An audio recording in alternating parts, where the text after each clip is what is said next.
And boundaries 101, part 3. There's like 50 million parts to this. But anyway, this is part 3.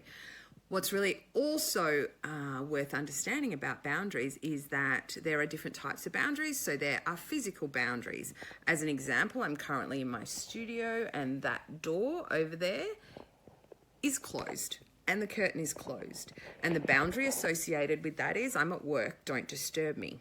However, even with a physical boundary of any kind, it's not like having a big do not enter working sign on there without a conversation. What's required for my children, my husband, and other people in my home to honour my physical boundary is a meaningful conversation with them about what it means. When the door is closed, when the curtain is closed, I'm working, please don't interrupt me unless someone is bleeding.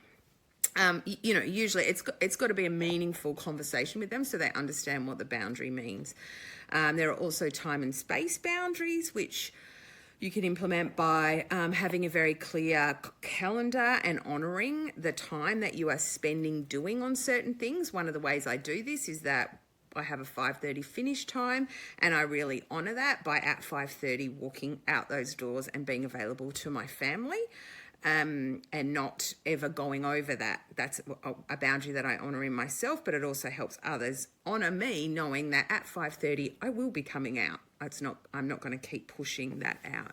Time and space boundaries can also be maintained by letting people know your availability, letting them know how and when you'll get back to them, especially in this digital age where we feel like there's this pressure to instantly reply all the time to people. And then you have emotional boundaries, and they're really, really energetic about where you deeply feel into yourself and you try to communicate what it is that you need to be okay in a conversation. Brene Brown kind of expresses this the best when it comes to boundaries, where she talks about being able to talk about what is okay and what's not okay. So one is validating others and being able to say it's okay that you feel angry and frustrated about how long it's taken me to get this thing to you. It's not okay for you to shout at me or belittle me in that way.